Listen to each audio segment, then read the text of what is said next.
In a Scottish ravine, a torn newspaper page lay wrapped around a human arm. That page existed in only one town. Not one region.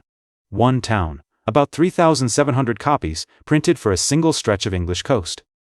The man who wrapped that arm was a doctor. He'd removed the faces, the fingertips, the teeth, everything. He'd thought about identity harder than most killers ever do. And he still handed detectives his own address. September 29, 1935. A woman named Susan Johnson is walking a bridge near Moffat in southern Scotland. She looks over the parapet, into a stream called Gardenholm Lynn, the way anybody glances over a bridge. Something pale is caught on the bank below. She thinks it's a bundle of rags. It isn't. It's a human arm, and beside it, more bundles, scattered down the gully where the water had dropped them. Police work that ravine for days. They recover roughly 70 separate pieces of two human beings, wrapped in bedsheets, in a child's rompers, in a blouse, and in sheet after sheet of newspaper. Here's the first strange thing. Nobody could say who these people were, not even whether they were women. The killer had gone at identity, like a checklist. Eyes removed, ears removed, nose, lips, skin from the fingertips. Teeth pulled. Breasts taken, even the soft tissue that tells a pathologist, at a glance, male or female. Early reports actually suggested the remains were male. That wasn't a mistake. That was the design working. But look at what the cuts themselves say. The joints are opened cleanly, exactly where a surgeon would open them. The bodies had been drained of blood first, something you'd only think of if you trained in a hospital. Erasing yourself from a body is hard. Erasing the way you were taught to hold a knife is harder. The remains go to Edinburgh, to Professor John Glaister and Professor James Brash, and the real work starts. They lay everything out and begin fitting pieces together.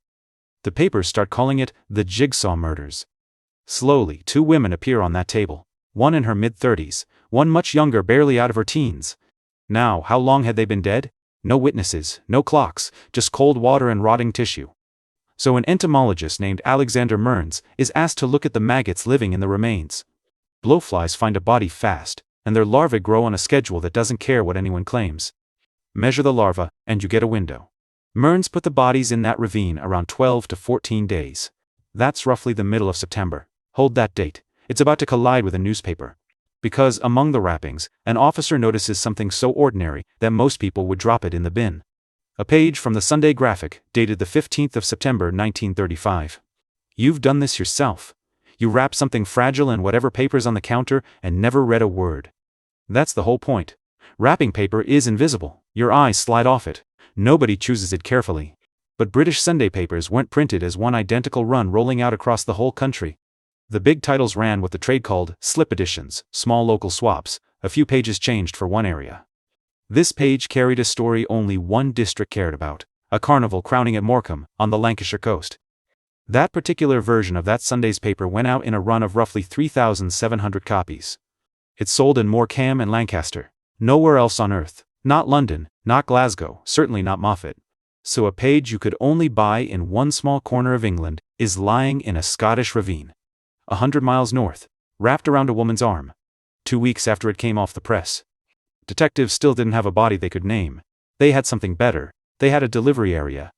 And in Lancaster, a young woman had already been reported missing. Her name was Mary Jane Rogerson. 20 years old. A nursemaid. She looked after 3 small children at a house on Dalton Square. That house belonged to a doctor. And the doctor's wife, Isabella, hadn't been seen since mid-September either. The doctor was Buck Ruxton. Born in Bombay, medically trained, respected across Lancaster, genuinely liked by his patients. He also had a temper the neighbors knew about, and a jealousy that had already brought police to his door. He was convinced Isabella was seeing a young clerk from the town hall. Nothing ever suggested she was. You know the harmless version of this feeling. A message left on read. Headlights in the drive an hour late. In that house it didn't stay harmless. Isabella had driven to Blackpool that night and come home the same night. If the newspaper detail just made this whole case click, that's exactly the kind of thread this channel pulls. Stick around. Now watch how ordinary the rest of the evidence gets. It's almost never the clever part that convicts people. The charwoman, Mrs. Oxley, was told not to come in that Sunday. The doctor said his wife was away. Then he asked another woman, Mrs. Hampshire, to come and clean.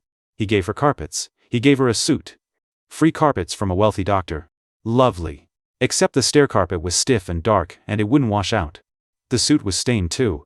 He came back later, oddly anxious, and asked for that suit to be returned. His hand was bandaged. He told people he'd cut it opening a tin of peaches.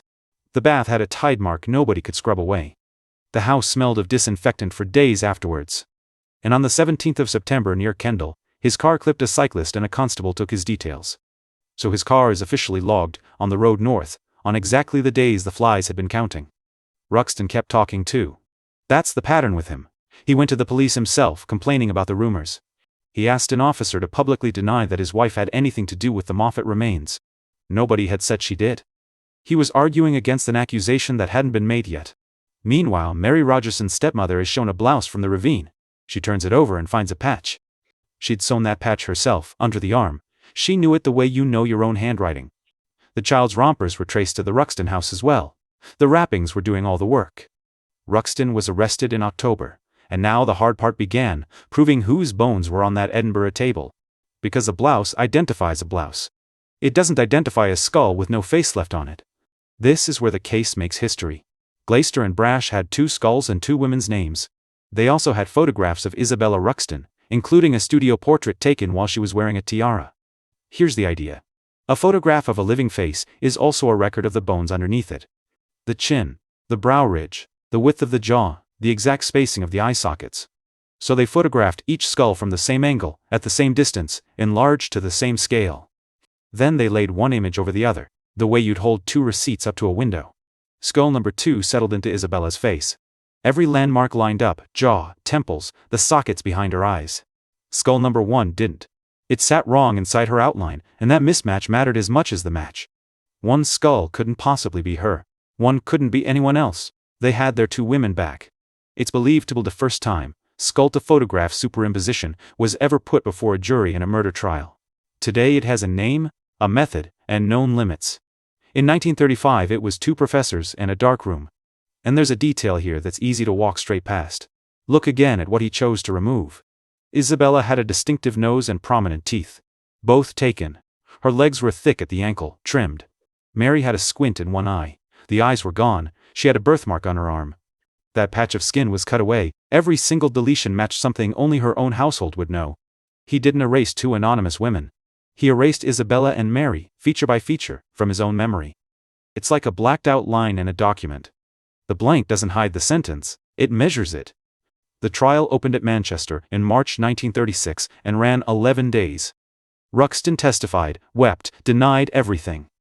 He said it was all a fantasy, that he'd loved his wife too much, nearer the truth than he intended. The jury was out about an hour. They came back guilty, and the judge passed the only sentence available. Buck Ruxton was hanged at Strangeways Prison in Manchester in May 1936. The day after his arrest, he'd sealed the confession and handed it to a newspaper to open after his death. It ran to a few lines. He killed Isabella in a rage, believing she had been with a man. Mary Rogerson walked in. That's the entire reason she died. She was in the house at the wrong moment. 2 people died over something he never had a shred of evidence for, and never produced, right to the end. So what actually beat him? Not a witness, not a confession, not a fingerprint. He'd removed the fingertips. It was flies keeping a schedule, a patch sewn under a sleeve, and a page nobody was meant to read. Here's the part worth keeping.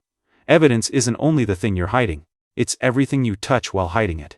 He controlled those bodies completely. He never once considered the paper he grabbed off the hall table.